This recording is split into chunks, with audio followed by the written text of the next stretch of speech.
Hello everyone, today we are going to learn about job evaluation.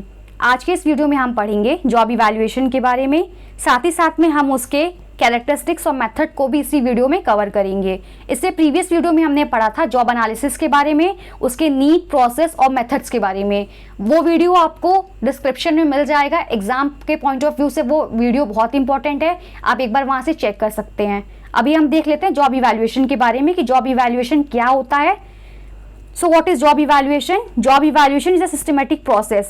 Job evaluation एक systematic process है of determining the relative value of different jobs in an organization, ताकि job की जो relative value है उसको determine किया जा सके ऑर्गेनाइजेशन में। तो जॉब इवैल्यूएशन क्या हुआ? It is simply a process, एक ऐसा प्रोसेस जिसमें हम जॉब की वैल्यू को, उसके वर्थ को डिटरमाइन करते हैं ऑर्गेनाइजेशन में। The goal of the job evaluation is to compare the jobs with each other.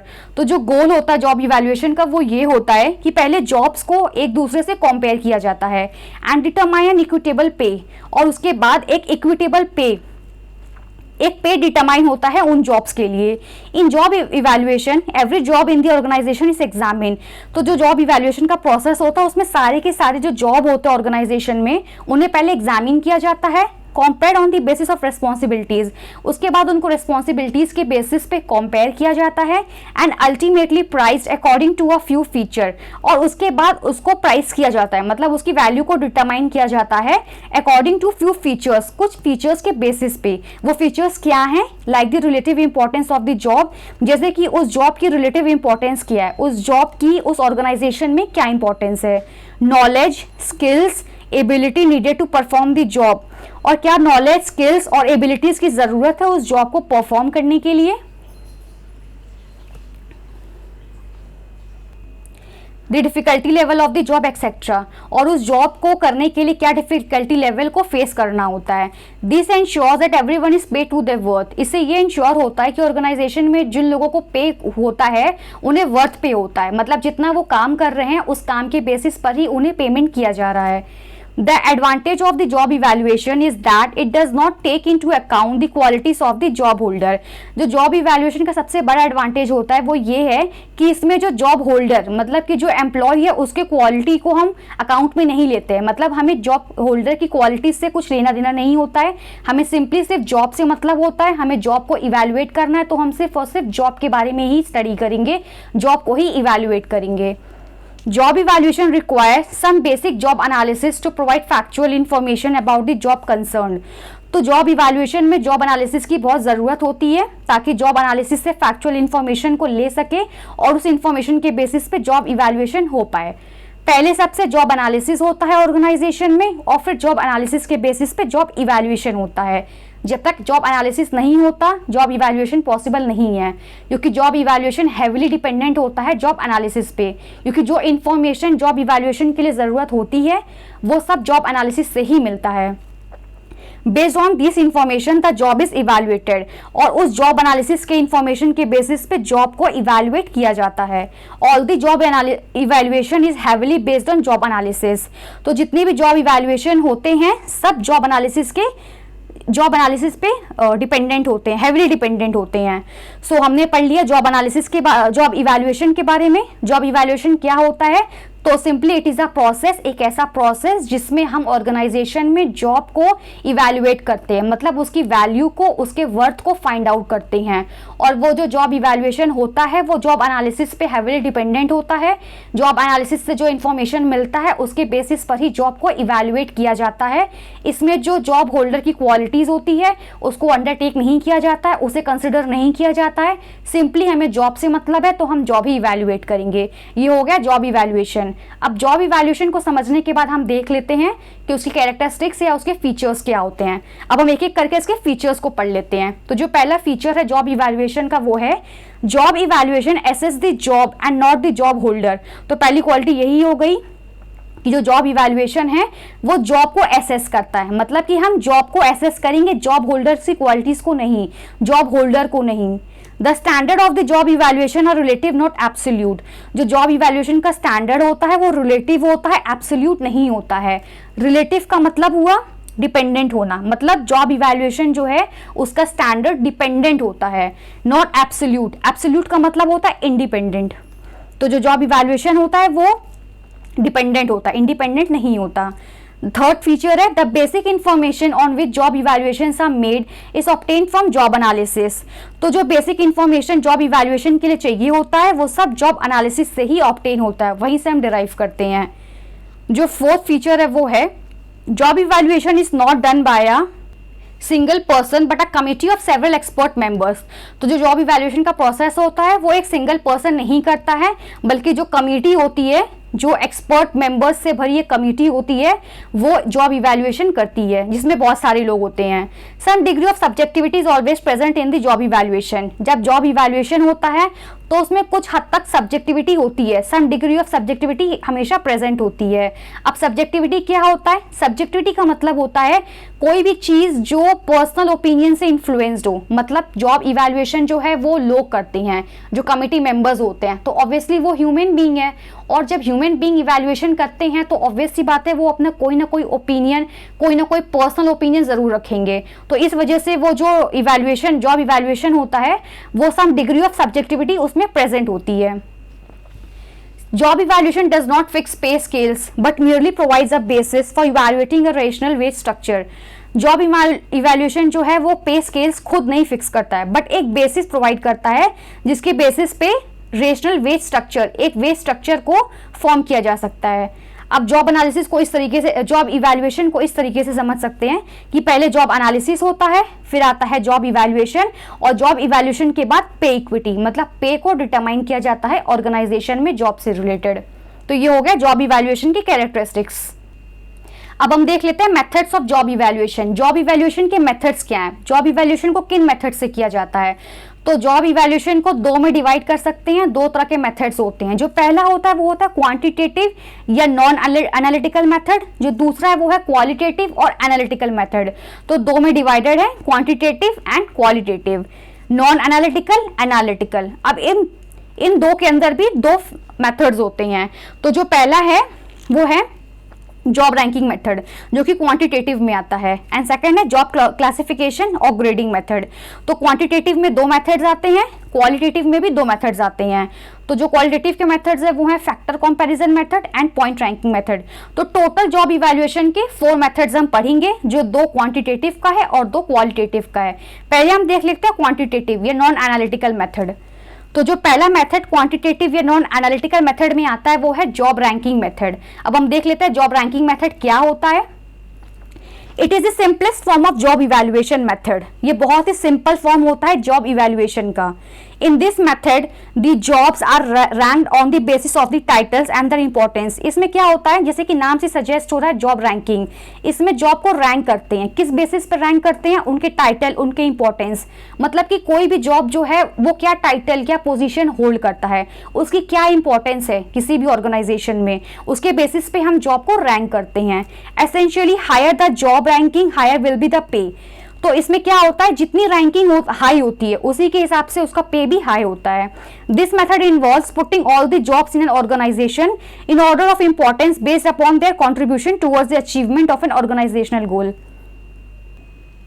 तो इस मेथड में ये होता है कि जो ऑर्गेनाइजेशन में जॉब्स होते हैं उन सबको हम एक ऑर्डर में लिखते हैं, ज़्यादा इंपॉर्टेंट, उससे कम इंपॉर्टेंट, उससे कम इंपॉर्टेंस। इस तरीके से हम जॉब को एक ऑर्डर में लिखते हैं कि किस जॉब की कितनी इंपॉर्टेंस है, उनका किसी भी ऑर्गेनाइजेशन में कितना कंट्रीब्यूशन है, वो ऑर्गेनाइजेशन के गोल्स को अचीव करने में कितना कंट्रीब्यूट कर रहे हैं। इस बेसिस पे, इस इंपॉर्टेंस के बेसिस पे हम जॉब को एक ऑर्डर में लिख लेते हैं और उसके हिसाब से फिर उसकी रैंकिंग करते हैं कि जो जॉब जितना इंपॉर्टेंट है उसको उतना अबव रैंक देना है, और जो जॉब जितना कम इंपॉर्टेंस का है उसको कम रैंकिंग देनी है।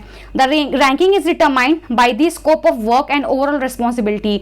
उसके वर्क का स्कोप क्या है और उसकी ओवरऑल रिस्पॉन्सिबिलिटी क्या है, इस बेसिस पे हम जॉब को डिटरमाइन करते हैं और उसकी रैंकिंग को डिटरमाइन करते हैं। तो ये हो गया पहला जॉब रैंकिंग मेथड, जो कि एक सिंपल मेथड है। इसमें सिर्फ ये होता है कि जॉब को हम रैंक करते हैं उसके इंपॉर्टेंस के बेसिस पे कि वो क्या रोल प्ले कर रहा है, कितना यूजफुल है ऑर्गेनाइजेशन के गोल्स को अचीव करने में, कितना यूजफुल और कितना इंपॉर्टेंस रखता है वो उस ऑर्गेनाइजेशन में। इसके हिसाब से हम जॉब को रैंक करते हैं और रैंकिंग के बेसिस पे हम उसके पे को डिसाइड करते हैं। जितनी ज़्यादा रैंकिंग होगी उतना ज़्यादा पे हो गया। ये हो गया पहला method, that is job ranking method. अब हम दूसरा मेथड देख लेते हैं, दैट इज जॉब क्लासिफिकेशन और ग्रेडिंग मेथड।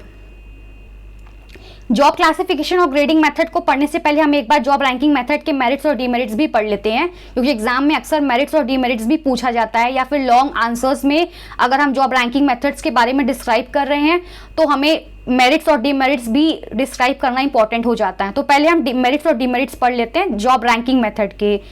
तो मेरिट्स में ये है कि it is the simplest method of job evaluation. तो जो जॉब रैंकिंग मेथड है वो सबसे सिंपलेस्ट मेथड है जॉब इवैल्यूएशन का। Second, it is quite economical to put into effect. ये बहुत ज़्यादा एक्सपेंसिव नहीं है, इकोनॉमिकल होता है और आराम से हम इसे एग्जीक्यूट कर सकते हैं। It is less time consuming and involves little paper work. ये बहुत कम टाइम कंज्यूम करता है और बहुत ही थोड़े पेपर वर्क की ज़रूरत होती है, ज़्यादा इसमें तामझाम नहीं करना होता। This method is useful in small organization where all jobs are well known to job raters. ये जो स्मॉल ऑर्गेनाइजेशन होते हैं उसमें ये जो मेथड है बहुत यूजफुल होता है, जिसमें जो जॉब रेटर्स होते हैं उनको जॉब्स के बारे में अच्छे से पता होता है, क्योंकि कुछ ही जॉब होते हैं, स्मॉल ऑर्गेनाइजेशन होता है, तो उस टाइप के ऑर्गेनाइजेशन के लिए ये मेथड बहुत ही यूजफुल होता है। अब इसके डीमेरिट्स भी देख लेते हैं, क्योंकि हर चीज़ के मेरिट्स और डीमेरिट्स दोनों होते हैं। It is subjective in nature, so there is a chances of human errors. जैसा कि पढ़ा था हम लोगों ने पहले भी कि ये सब्जेक्टिव होता है। जॉब इवैल्यूएशन में भी हमने पढ़ा था कि जॉब इवैल्यूएशन में कुछ चीज़ें सब्जेक्टिव होती हैं। सब्जेक्टिव मतलब इन्फ्लुएंस बाय पर्सनल ओपिनियन, किसी भी पर्सनल ओपिनियन से इन्फ्लुएंस्ड होना, तो इसमें ह्यूमन एरर के भी चांसेस हैं। There is no definite standard और judgement and also there is no way of measuring the differences between the job. इसमें कोई स्पेसिफिक स्टैंडर्ड नहीं होता है कि हम किस बेसिस पे जॉब को मेजर कर रहे हैं या जज कर रहे हैं। तो ये इसके दो डीमेरिट्स हो गए हैं। अब हम सेकंड मेथड देख लेते हैं, दैट इज जॉब क्लासिफिकेशन और ग्रेडिंग मेथड। जॉब क्लासिफिकेशन या ग्रेडिंग मेथड दोनों में से कुछ भी पूछा जाता है, उसमें कंफ्यूज नहीं होना है, दोनों एक ही चीज़ हैं। तो job grading method is also known as job classification method, इसको ये भी बोला जाता है। This method begins with the collection of information and data about various jobs with the help of job analysis. तो इसमें क्या होता है, इसमें हम जॉब एनालिसिस के बेसिस पे जो जॉब से रिलेटेड डेटा है उसको इकट्ठा करते हैं, and then all the jobs are put under different grades और classes that match with them best based on the nature of the job, skill, responsibilities, experience and other requirements. उसके बाद हम job analysis के basis पे जो job है उनको हम ग्रेड्स में, क्लासेस में क्लासिफाई करते हैं। और ये जो क्लासिफिकेशन है वो किस बेसिस पे करते हैं, किस बेसिस पे हम किसी भी जॉब को ग्रेड या क्लास असाइन करते हैं? Nature of the job, job का क्या नेचर है, उसके स्किल्स, रेस्पॉन्सिबिलिटी, एक्सपीरियंस और क्या रिक्वायरमेंट्स है। तो उस जॉब के लिए क्या रिक्वायरमेंट है, उस जॉब की क्या रेस्पॉन्सिबिलिटी है, स्किल्स हैं, एक्सपीरियंस है, उस जॉब का क्या नेचर है। इन सारी चीज़ों के बेसिस पे हम जॉब को ग्रेड करते हैं या क्लास में क्लासीफाई करते हैं। मतलब कि जॉब जो है वो अलग अलग उसमें ग्रेडिंग दी जाती है कि ये ए ग्रेड का जॉब है, बी ग्रेड का जॉब है, सी ग्रेड का जॉब है, इसके अंदर इस कैटेगरी में ये जॉब्स आते हैं। इस तरीके से हम जॉब को क्लासीफाई करते हैं। The job structure is divided into several classes of grade and each grade had its own rate. उसके बाद जब जॉब को क्लास में या ग्रेड में डिवाइड कर देते हैं उसके बाद उस जॉब की अपनी एक रेटिंग होती है। For example the job may be graded as skilled, unskilled, clerical, manager, executive etcetera. तो जो अलग अलग ग्रेड्स होते हैं, जैसे कि कुछ स्किल्ड होते हैं, स्किल्ड जॉब्स, कुछ अनस्किल्ड होते हैं, कुछ क्लरिकल होते हैं, कुछ मैनेजरियल होते हैं, कुछ एग्जीक्यूटिव लेवल के होते हैं। ये सारी ग्रेडिंग हो गई, ये सारी क्लास हो गए और इसके बेसिस पे हम जॉब को अलग अलग क्लास में क्लासीफाई करते हैं। तो जॉब क्लासिफिकेशन या ग्रेडिंग मेथड को अगर समराइज करें तो इसका मतलब ये हुआ कि जॉब ग्रेडिंग मेथड में जो जॉब्स होते हैं हम उनको क्लास में, ग्रेड्स में डालते हैं और उस क्लास और उस ग्रेड्स के बेसिस पे हम उसके पे को डिटरमाइन करते हैं। और वो जो क्लासिफिकेशन होता है वो किस बेसिस पर होता है, उसके स्किल, उसके रिस्पॉन्सिबिलिटी, एक्सपीरियंस के बेसिस पर होता है। तो इस तरीके से जॉब को क्लासीफाई करते हैं। ये हो गया जॉब क्लासिफिकेशन और ग्रेडिंग मेथड। अब इसके मेरिट्स देख लेते हैं, इसके क्या मेरिट्स, क्या फ़ायदे हैं। The method is easy to understand and simple to operate. ये जो मेथड है, क्योंकि इसमें क्या करना है, इसमें सिर्फ जॉब को क्लास में या ग्रेड में डिवाइड करना है, तो ये थोड़ा सा ईजी मेथड है समझने के लिए और ऑपरेट भी आसानी से हो जाता है। The grouping of job into classification makes pay determination problem easy to administer. तो इस तरीके से जॉब को जब हम ग्रुप करते हैं, क्लासिफिकेशन करते हैं जॉब्स का, तो थोड़ा इजी हो जाता है पे को डिटरमाइन करने में, क्योंकि हमें पता होता है कि ए ग्रेड का जॉब है तो उसकी ये पे है, बी की ये है, सी की ये है। तो इस तरीके से पे को एडमिनिस्टर करना थोड़ा इजी हो जाता है। ये हो गया सेकंड मेरिट। जो इसका थर्ड मेरिट है वो है it does not require any technical skill to perform this method. इसमें कुछ टेक्निकल स्किल की जरूरत नहीं होती है, सिंपली जॉब को ग्रेड करना होता है। It is more elaborate than the ranking method. Ranking method में हम सिर्फ रैंक देते थे, बट इसमें हम जॉब को और फर्दर क्लासीफाई कर रहे हैं ग्रेड्स में, क्लास में। तो ये रैंकिंग मेथड से थोड़ा ज्यादा एलाबोरेट है। ये हो गया इसके मेरिट्स। अब हम इसके डीमेरिट्स देख लेते हैं। There is a high chance of human biases. इसमें भी ह्यूमन बायसनेस के बहुत चांसेस होते हैं, क्योंकि ऑब्वियसली ह्यूमन बीइंग ही इसको ग्रेड कर रहे हैं, तो कहीं ना कहीं गलतियां हो सकती हैं। With the increase in the number of jobs it becomes difficult to write grades और क्लास डिस्क्रिप्शन। जब जॉब के नंबर जब इंक्रीज होते हैं, जब बहुत ज़्यादा जॉब्स आ जाती हैं, तो थोड़ा डिफिकल्ट हो जाता है उनको ग्रेड में या क्लास में क्लासीफाई करना। बहुत थोड़ा मुश्किल हो जाता है इस मेथड को एग्जीक्यूट करना जब बहुत ज़्यादा जॉब्स हो जाते हैं। There may be a possibility that jobs are classified wrongly. कभी कभार गलत क्लासिफिकेशन, रॉन्ग क्लासिफिकेशन के भी पॉसिबिलिटीज हो जाते हैं कि जो जॉब्स है वो गलत क्लासीफाई हो गया हो। It cannot deal with the complex job as it does not neatly fit into one grade. कभी कभार ऐसा होता है कि कुछ जॉब बहुत कॉम्प्लेक्स होते हैं, जिन्हें ग्रेड में क्लासीफाई करना थोड़ा मुश्किल हो जाता है, क्योंकि ये एक ग्रेड में ना फिट बैठते हैं ना दूसरे में फिट बैठते हैं। ये सारे इसके हो गए डीमेरिट्स।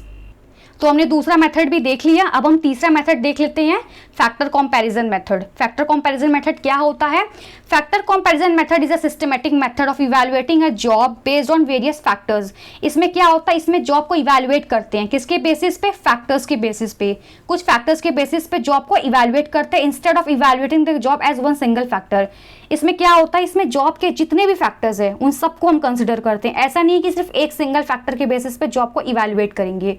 कई सारे फैक्टर्स होते हैं जॉब के, सारे फैक्टर्स को इसमें देखने हैं। This method is a combination of ranking and point system of job evaluation. तो जैसे कि पॉइंट सिस्टम हमारा फोर्थ मेथड है, वो भी हम आगे पढ़ेंगे।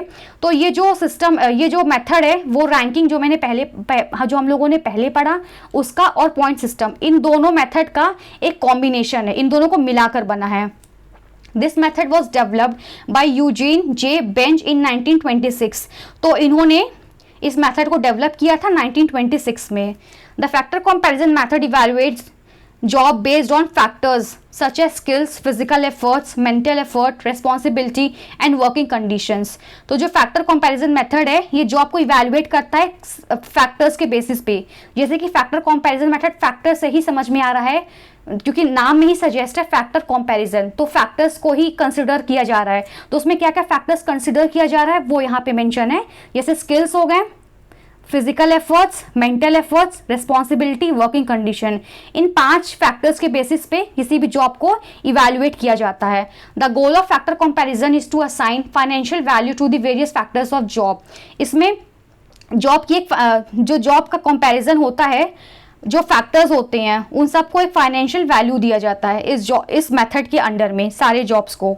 तो ये हो गया हमारा फैक्टर कंपैरिजन मेथड, जिसमें सारे जॉब्स के फैक्टर्स को इवैल्यूएट किया जाता है, उन्हें स्टडी किया जाता है, उसके बेसिस पे उनके पॉइंट्स, उनकी वैल्यू, जो फाइनेंशियल वैल्यू जो है वो असाइन की जाती है। ये हो गया तीसरा फैक्टर कंपैरिजन मेथड। अब इसके मेरिट्स देख लेते हैं, इसमें क्या क्या मेरिट्स हैं। This method is applicable to a wide range of jobs. तो बहुत सारे वाइड रेंज ऑफ जॉब्स, मतलब कि बहुत सारे तरह तरह के जॉब्स के लिए मेथड एप्लीकेबल है। मतलब कि जो बहुत अलग अलग तरीके के जॉब है उसमें ये मेथड अप्लाई हो सकता है।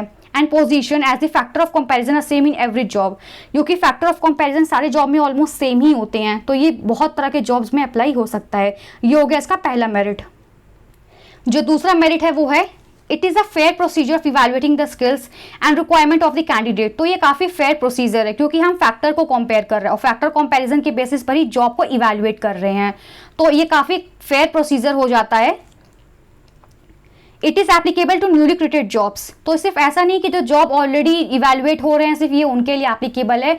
अगर कोई नई जॉब क्रिएट हो रही है, कोई नया डेजिग्नेशन ऑर्गेनाइजेशन में डेवलप हो रहा है, क्रिएट हो रहा है, तो उसके लिए भी एप्लीकेबल है, वहाँ पर भी ये मेथड यूज हो सकता है। This method is flexible and there is no way of assessing in favour of the candidates. ये मेथड थोड़ा फ्लेक्सिबल है और इसमें कोई भी ऐसा नहीं होता है कि हम किसी फेवर को, कैंडिडेट को फेवर कर रहे हैं, उसको कोई एडवांटेज दे रहे हैं। तो ये मेथड फ्लेक्सिबल है और किसी भी कैंडिडेट को फेवर नहीं करता। It ensures that the recruitment of employees based on the various factors and evaluated completely. इस मेथड से ये इंश्योर हो जाता है कि जो एम्प्लॉय का रिक्रूटमेंट है वो फैक्टर्स के बेसिस पर ही इवैल्यूएट हो रहा है। The value of the job is expressed in monetary terms. तो जो वैल्यू है इस जॉब की, जो जो होती है वो मॉनेटरी टर्म्स में होती है। अब इसके डीमेरिट्स भी कुछ हैं। जैसे पहला डीमेरिट है, the rating of factors can be complex and time consuming. तो जो फैक्टर्स की जो रेटिंग होती है फैक्टर्स की, वो थोड़ी कॉम्प्लेक्स और टाइम कंज्यूमिंग, मतलब जब अगर आप जॉब को के एक एक फैक्टर्स को अगर आप इवैल्यूएट कर रहे हैं, चेक कर रहे हैं, तो ऑब्वियसली ये थोड़ा कॉम्प्लेक्स प्रोसीजर हो जाता है और इसमें काफ़ी टाइम भी लग जाता है। So it is very complex and time consuming process. The pay for each factor is based on judgements that are subjective. अब इसमें भी कहीं ना कहीं जब जो फैक्टर्स को, जो पे फैक्टर्स को हम जज करते हैं, उसमें भी कहीं ना कहीं सब्जेक्टिविटी की चांसेस होते हैं, कहीं ना कहीं पर्सनल बायसनेस थोड़ा बहुत आ जाता है। So the factors are based on judgements that is subjective, तो थोड़ी सब्जेक्टिविटी के चांसेस इसमें होते हैं। Evaluation of the factors should be compared and evaluated properly, as it may cause hiring issues। तो जब हम फैक्टर्स को इवेल्युएट करते हैं तो वो अच्छे से इवेल्युएट होना चाहिए, अच्छे से कंपेयर होना चाहिए, वरना कहीं ना कहीं हायरिंग इश्यूज भी आएंगे। The evaluators need to have more knowledge about the factors in order to rate them. जब भी इस मेथड को यूज होता है, तो जो भी इस मेथड को यूज करते हैं, जो भी फैक्टर्स को इवैल्यूएट करते हैं, उन्हें बहुत अच्छी नॉलेज होनी चाहिए जॉब्स के बारे में, तभी वो उसको रेट करे। तो अच्छी नॉलेज इवैल्यूएटर का होना भी बहुत इंपॉर्टेंट है। ये हो गया इसके डीमेरिट। अब हम लास्ट मेथड जो है पॉइंट रैंकिंग मेथड, वो समझ लेते हैं। ये फोर्थ मेथड है point ranking method. Point ranking और पॉइंट रेटिंग, पॉइंट रैंकिंग भी आ सकता है, पॉइंट रेटिंग भी पूछ सकता है, दोनों एक ही होता है। Technique is the most widely use system of job evaluation. ये सबसे ज्यादा यूज होने वाला तरीका है जॉब इवैल्यूएशन के लिए। It involves a more detail, quantitative and analytical approach to the measurement of job work. इसमें बहुत ही डिटेल, क्वांटिटेटिव और एनालिटिकल अप्रोच होता है किसी भी जॉब को मेजर करने के लिए।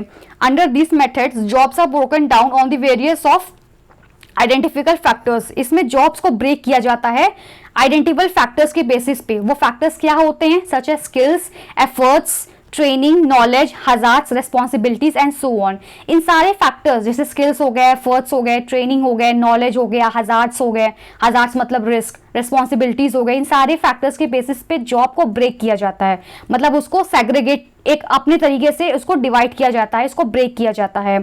Therefore points are allocated to each of this। और जब वो उस सारे पॉइंट्स को ब्रेक कर लिया जाता है, तो उन सभी को पॉइंट्स एलोकेट किए जाते हैं, उन सारे फैक्टर्स को, depending on the importance to perform the job. उसके इंपॉर्टेंस की बेसिस पे कि वो जॉब कितना उस जॉब के लिए कितना इंपॉर्टेंस है, उसके बेसिस पे उन सारे फैक्टर्स जो हैं उन सबको एक पॉइंट्स अलॉट किए जाते हैं।